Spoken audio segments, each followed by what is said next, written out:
Section 26. A Beautiful Dream. The dreamer is driving with a great number of companions in the X street, where there is a modest hostelry, which is not the case. A theatrical performance is being given in one of the rooms of the inn. He is first spectator, then actor. Finally, the company is told to change their clothes in order to return to the city. Some of the company are shown to the rooms on the ground floor, others to the room on the first floor. Then a dispute arises. The people upstairs are annoyed because those downstairs have not yet finished changing, so that they cannot come down. His brother is upstairs, he is downstairs, and he is angry with his brother because they are so hurried. This part obscure. Besides, it was already decided upon their arrival who was to go upstairs and who down. Then he goes alone up the hill towards the city, and he walks so heavily and with such difficulty that he cannot move from the spot. An elderly gentleman joins him and talks angrily of the King of Italy. Finally, towards the top of the hill, he is able to walk much more easily. The difficulty experienced in climbing the hill was so distinct that for some time after waking, he was in doubt whether the experience was a dream or the reality. Judged by the manifest content, this dream can hardly be eulogized. Contrary to the rules, I shall begin the interpretation with that portion to which the dreamer referred as being the most distinct. The difficulty dreamed of and probably experienced during the dream difficulty in climbing, accompanied by the dysphonia, was one of the symptoms which the patient had actually exhibited some years before, and which, in conjunction with other symptoms, was at the time attributed to tuberculosis, probably strictly simulated. From our study of the exhibition dreams, we are already acquainted with this sensation of being inhibited in motion, peculiar to dreams, and here again we find it utilized as material always available for the purpose of any other kind of representation. The part of the dream content which represents climbing as difficult at first, and easier at the top of the hill, made me think, while it was being related, of the well-known masterly introduction of Daudet's Sappho. Here, a young man carries the woman he loves upstairs. She is at first as light as a feather, but the higher he climbs, the more she weighs. And this scene is symbolic of the process of their relation, in describing which, Daudet seeks to admonish young men not to lavish an earnest affection upon girls of humble origin and dubious antecedents.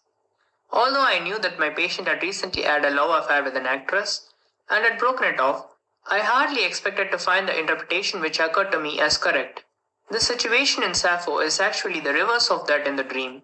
For in the dream, climbing was difficult at first and easy later on. In the novel, the symbolism is pertinent only if what was at first easily carried finally proves to be a heavy burden. To my astonishment, the patient remarked that the interpretation fitted in very well with the plot of a play which he had seen in the previous evening. The play was called Rundum Wein, Round About Vienna, and treated of the career of a girl who was at first respectable, but who subsequently lapsed into the demi-monde, and formed relations with the highly placed lovers, thereby climbing, but finally she went downhill faster and faster. This play reminded him of another, entitled Von Stufe zu Stufe, From Step to Step, the poster advertising which depicted a flight of stairs. To continue the interpretation, the actress with whom he had had his most recent and complicated affair had lived in X Street. There is no inn in the street. However, while he was spending part of the summer in Vienna, for the sake of this lady, he had lodged, German, Abstiegen, meaning stopped, literally stepped off, at a small hotel in the neighborhood. When he was leaving the hotel, he asked the cab driver, I am glad at all events that I didn't get any vermin here. Incidentally, the dread of the vermin is one of his phobias.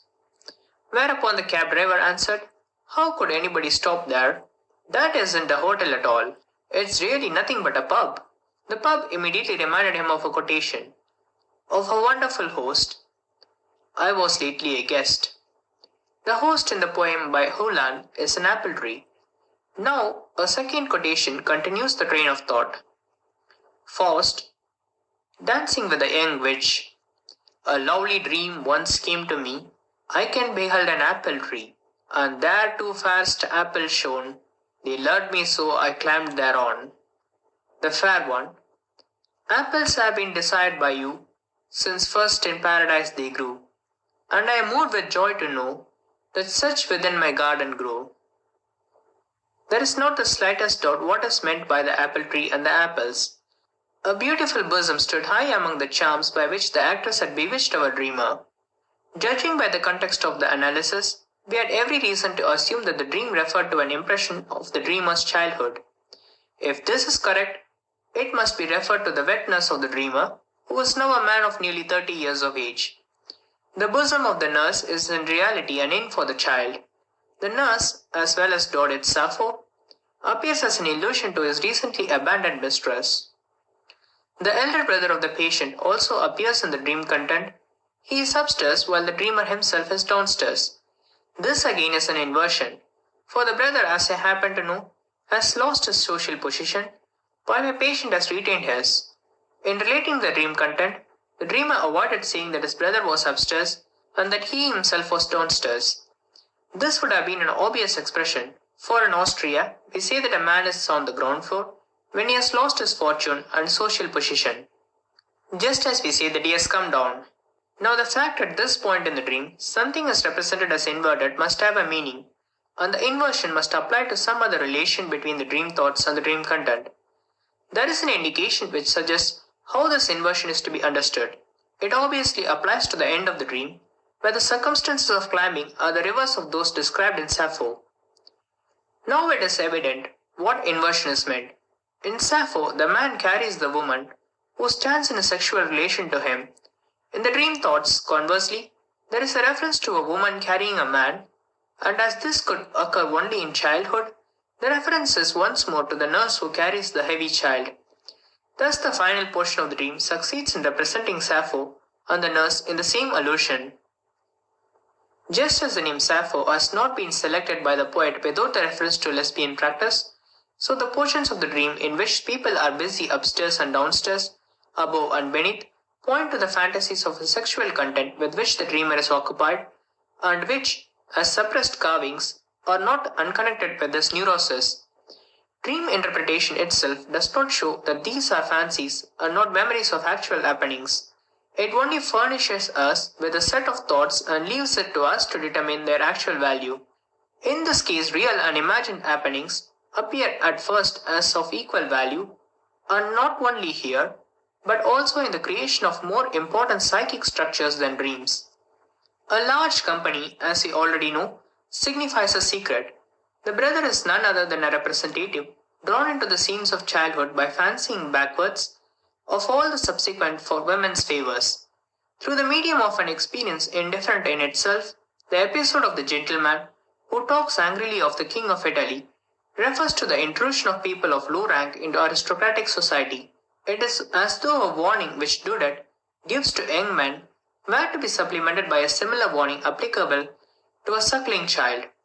The fantastic nature of the situation relating the dreamer's wetness is shown by the circumstance objectively ascertained that the nurse in this case was his mother. In the two dreams here cited, I have shown by italics where one of the elements of the dream recurs in the dream thoughts in order to make the multiple relations of the former more obvious. Since, however, the analysis of these dreams has not been carried to completion, it will probably be worthwhile to consider a dream with a full analysis in order to demonstrate the manifold determination of the dream content. For this purpose, I shall select the dream of Irma's injection, see chapter 2. From this example, we shall readily see that the condensation work in the dream formation has made use of more means than one. The chief person in the dream content is my patient Irma, who is seen with the features which belong to her waking life, and who therefore, in the first instance, represents herself, but her attitude as an examiner at the window is taken from a recollection of another person, of the lady for whom I should like to exchange my patient, as is shown by the dream thoughts. Inasmuch as Irma has a diphtheritic memory, which recalls my anxiety about my eldest daughter, she comes to represent this child of mine, behind whom, connected with her by the identity of their names, is concealed the person of the patient who died from the effects of the poison. In the further course of the dream, the significance of Irma's personality changes without the alteration of her image as it is seen in the dream. She becomes one of the children whom we examine in the public dispensaries for children's diseases, where my friends display the difference in their mental capacities. The transition was obviously affected by the idea of my little daughter. Owing to her unwillingness to open her mouth, the same Irma constitutes an allusion to another lady who was examined by me, and also in the same connection to my wife. Further, in the morbid changes which I discover in her throat, I have summarized allusions to quite a number of other persons. All these people whom I encounter as I follow up the associations suggested by Irma do not appear personally in the dream. They are concealed behind the dream person Irma, who is thus developed into collective image, which, as might be expected, has contradictory features. Irma comes to represent these other persons who are discarded in the work of condensation, inasmuch as I follow anything to happen to her which reminds me of these persons, trait by trait. For the purposes of the dream condensation, I may construct a composite person in yet another fashion, by combining the actual features of two or more persons in a single dream image. It is in this fashion that the Dr. M of my dream was constructed. He bears the name Dr. M and he speaks and acts as Dr. M does, but his bodily characteristics and his malady belong to another person, my elder brother. A single feature, paleness, is doubly determined owing to the fact that it is common to both persons. Dr. R in my dream about my uncle is a similar composite person, but here the dream image is constructed in yet another fashion. I have not united features peculiar to the one person with the features of the other, thereby abridging by certain features the memory picture of each, but I have adopted the method employed by Galton in producing family portraits. Namely, I have superimposed the two images so that the common features stand out in stronger relief, while those which do not coincide neutralize one another and become indistinct.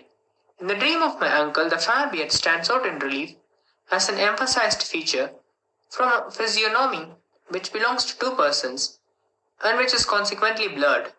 Further, in its reference to growing grey, the beard contains an allusion to my father and to myself. The construction of collective and composite persons is one of the principal methods of dream condensation. We shall presently have occasion to deal with this in another connection. The notion of dysentery in the dream of Irma's injection was likewise a multiple determination. On the one hand, because of paraphasic assonance with diphtheria, and on the other because of its reference to the patient whom I sent to the East and whose hysteria had been wrongly diagnosed. The mention of profiles in the dream proves again to be an interesting case of condensation. Not profiles but amiles were included in the dream thoughts. One might think that here is a simple displacement had occurred in the course of the dream formation. This is in fact the case, but the displacement serves the purpose of the condensation, as is shown by the following supplementary analysis. If I dwell for a moment upon the word propyline, German, its assonance with the word propylium suggests itself to me. But propylium is to be found not only in Athens but also in Munich. In the latter city, a year before my dream, I had visited a friend who was seriously ill, and the reference to him in trimethylamine, which follows closely upon propyls, is unmistakable. I pass over the striking circumstances that here, as elsewhere in the analysis of dreams, associations of most widely differing values are employed by making thought connections as though they were equivalent, and I yield to the temptation to regard the procedure by which amiles in the dream thoughts are replaced in the dream content by profiles as a sort of plastic process. On the one hand, here is a group of ideas relating to my friend Otto, who does not understand me, thinks I am in the wrong, and gives me the liquor that smells of amiles. On the other hand, there is a group of ideas connected with the first, by contrast, relating to my Berlin friend, who does understand me, who would always think that I was right, and to whom I am indebted for so much valuable information concerning the chemistry of sexual processes. What elements in the Otto group are to attract my particular attention are determined by the recent circumstances which are responsible for the dream. Amiles belong to the elements so distinguished which are predestined to find their way into the dream content. The large group of ideas centering upon William is actually stimulated by the contrast between William and Otto, and those elements in it are emphasized which are in tune with those already stirred up in the Otto group. In the whole of this dream, I am continually recoiling from somebody who excites my displeasure towards another person with whom I can at will confront the first. Trait by trait, I appeal to the friend as against the enemy. Thus, Amiles in the Otto group awakes recollections in the other group, also belonging to the region of chemistry. Trimethylamine, which receives support from several quarters, finds its way into the dream content. Amiles too might have got into the dream content unchanged, but yields to the influence of the William group, inasmuch as out of the whole range of recollections covered by this name, an element is sought out which is able to furnish a double determination for amiles. Propyls is closely associated with amiles. From the William group comes Munich with its propylium, but both groups are united in the propyl's propylium. As though by a compromise, this intermediate element then makes its way into the dream content. Here a common mean which permits of a multiple determination has been created. It thus becomes palpable that a multiple determination must facilitate penetration into the dream content.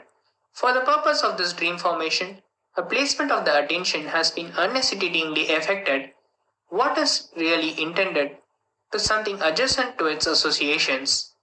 The study of the dream of Irma's injection has now enabled us to obtain some insight into the process of condensation which occurs in the formation of dreams. We perceive as peculiarities of the condensing process a selection of those elements which occur several times over in the dream content.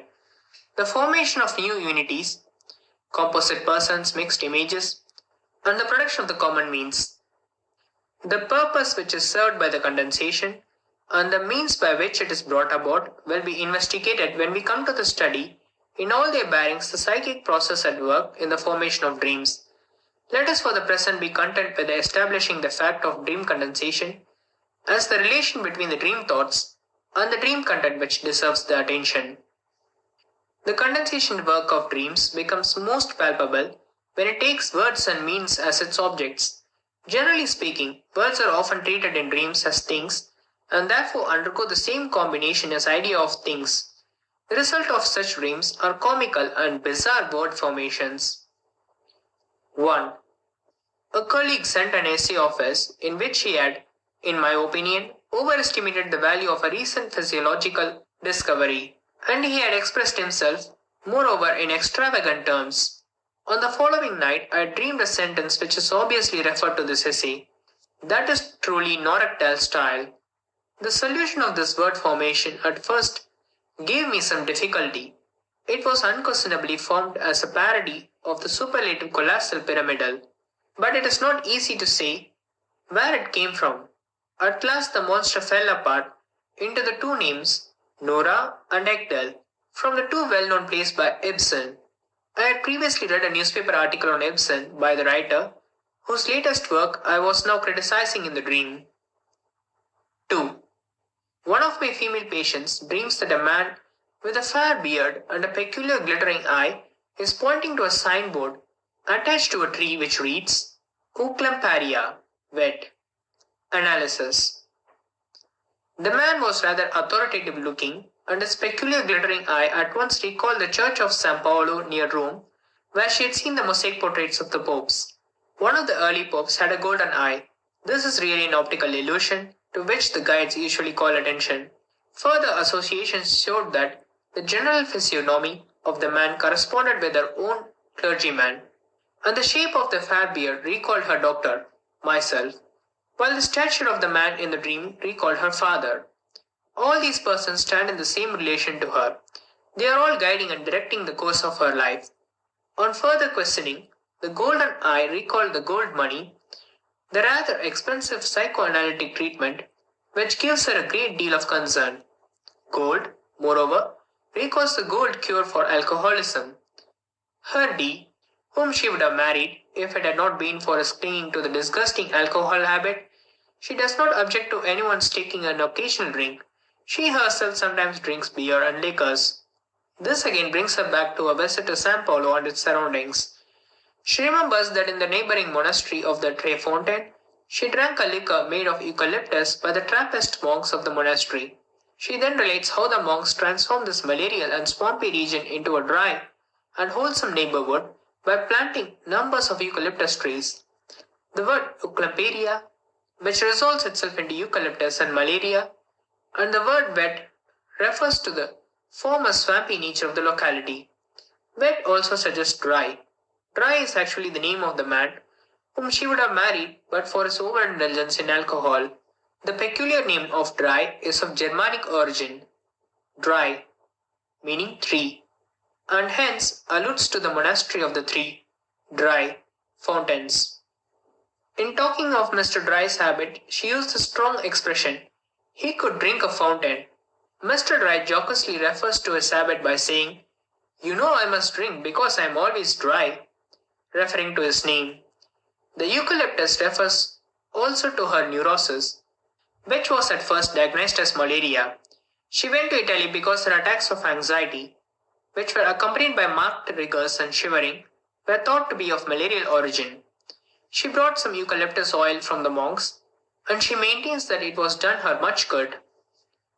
The condensation euclamperia wet is, therefore, the point of junction for the dream, as well as the neurosis. 3. In a rather long and confused dream of my own, the apparent nucleus of which is a sea voyage, it occurs to me that the next port is Hersing, and the next after that Fleece. The latter is the name of my friend in B, to which city I have often journeyed.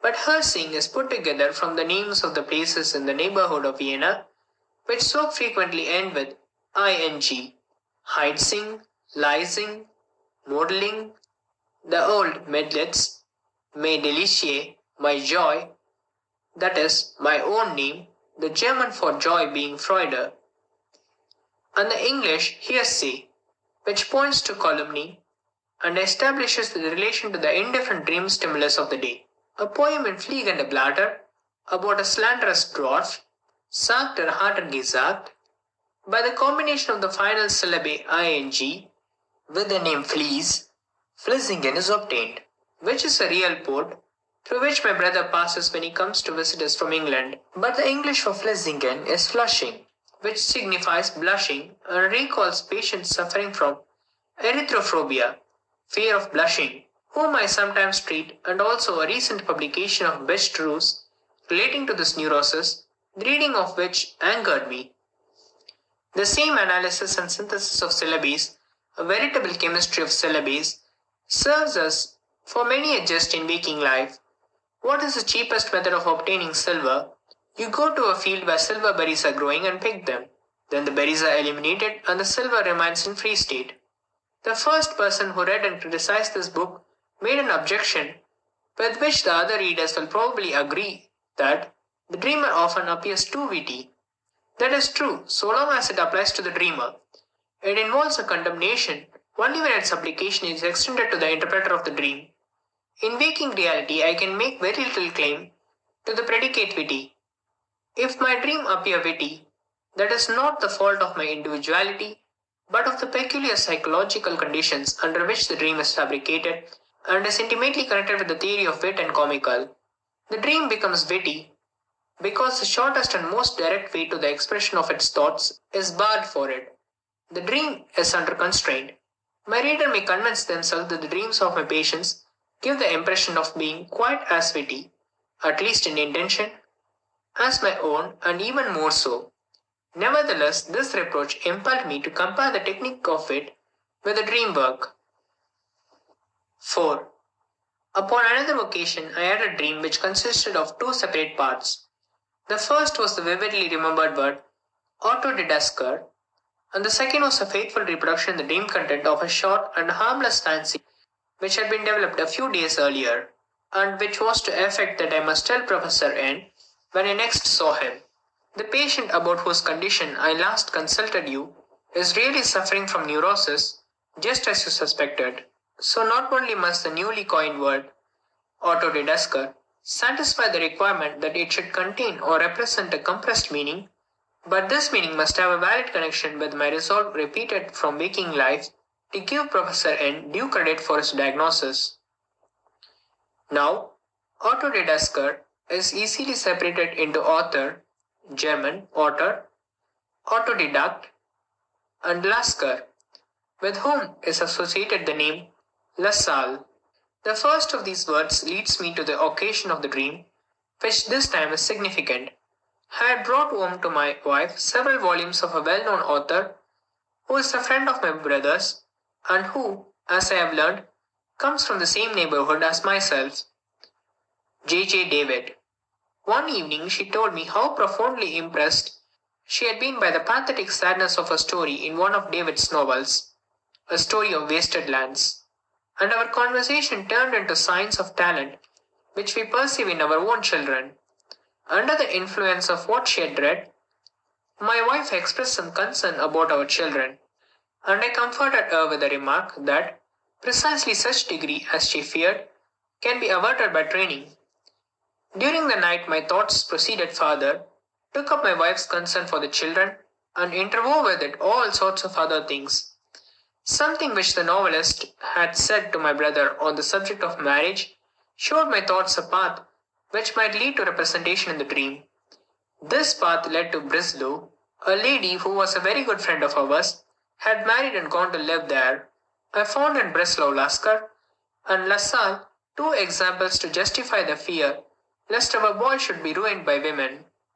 Examples which enabled me to represent simultaneously two ways of influencing a man to his undoing.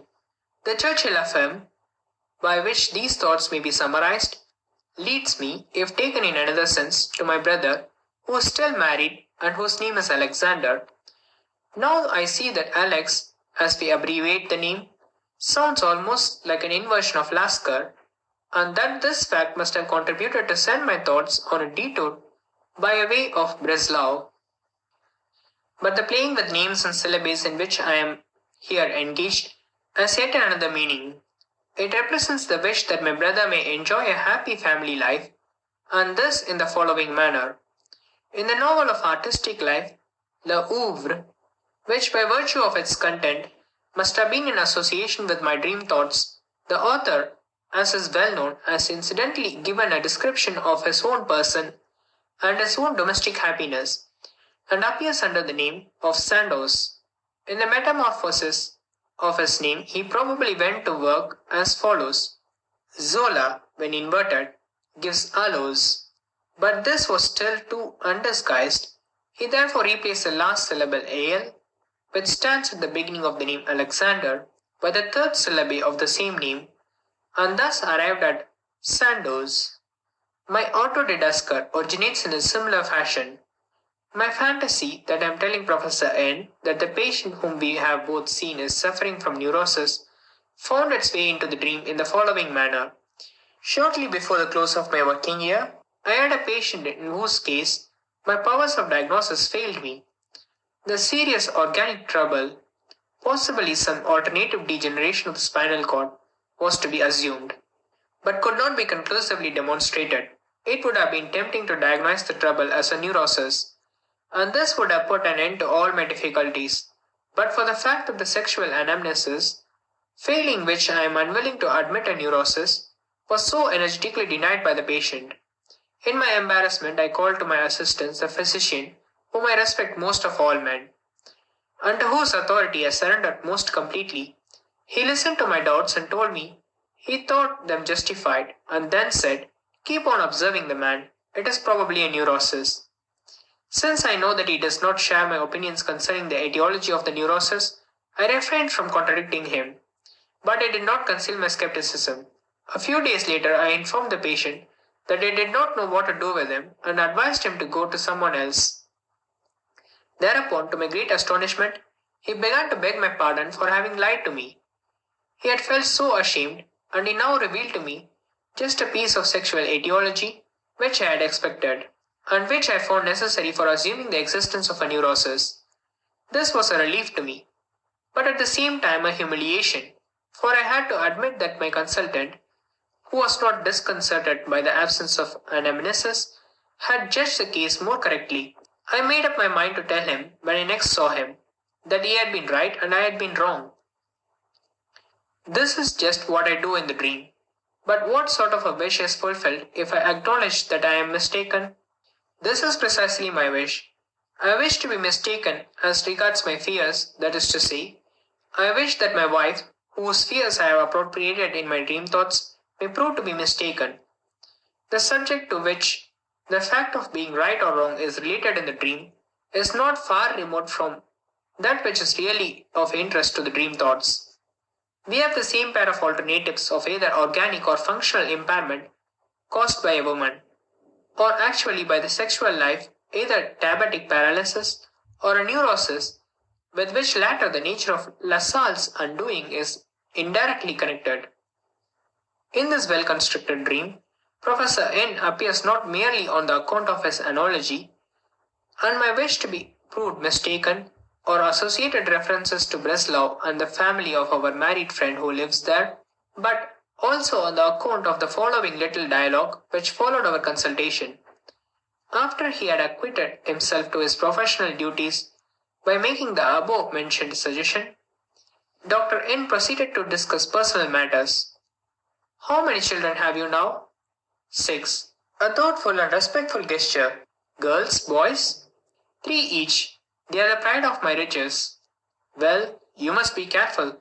There is no difficulty about the girls, but the boys are a difficulty later on as regards their upbringing. I replied that until now they had been very tractable. Obviously, this prognosis of my boy's future pleased me as little as the diagnosis of my patient, whom he believed to be suffering only from a neurosis. These two impressions, then, are connected by the continuity, by their being successively received. And when I incorporate the story of the neurosis into the dream, I substitute it for the conversation on the subject of the upbringing, which is even more closely connected with the dream thoughts, since it touches so closely upon the anxiety subsequently expressed by my wife. Thus, even my fear that N may prove to be right in his remarks on the difficulties to be met with in bringing up boys is admitted into the dream content, inasmuch as it is concealed behind the representation of my wish that I may be wrong to harbor such apprehensions. The same fantasy serves, without alteration, to represent both the conflicting alternatives. Examination dreams present the same difficulties to the interpretation that I have already described as characteristic of most typical dreams. The associative material which the dreamer supplies only rarely suffices for the interpretation. A deeper understanding of such dreams has to be accumulated from the considerable number of examples. Not long ago, I arrived at a conviction that reassurances like, "But you are already a doctor," and so on, not only convey a consolation, but imply a reproach as well. This would have done, "You are already so old, so far advanced in life, and yet you will commit such follies, are guilty of such childish behavior." This mixture of self-criticism and consolation would correspond with the examination dreams. After this, it is no longer surprising that the reproaches in the last analyzed examples concerning follies and childish behaviors should relate to the repetitions of the reprehensible sexual acts. The verbal transformations in the dream are very similar to those which are known to occur in paranoia, and which are observed also in hysteria and obsession. The linguistic tricks of children, who at a certain age actually treat words as objects and even invent new language and artificial syntaxes, are a common source of such occurrences both in dreams and psychoneuroses. The analysis of nonsensical word formation in dreams is particularly well suited to demonstrate the degree of condensation affected in the dream work. From the small number of selected examples here considered, it must not be concluded that such material is seldom observed, or is it at all exceptional. It is, on the contrary, very frequent, but owing to the dependence of dream interpretation on psychoanalytic treatment, very few examples are noted down and reported, and most of the analyses which are reported are comprehensible only to the specialist in neuropathology.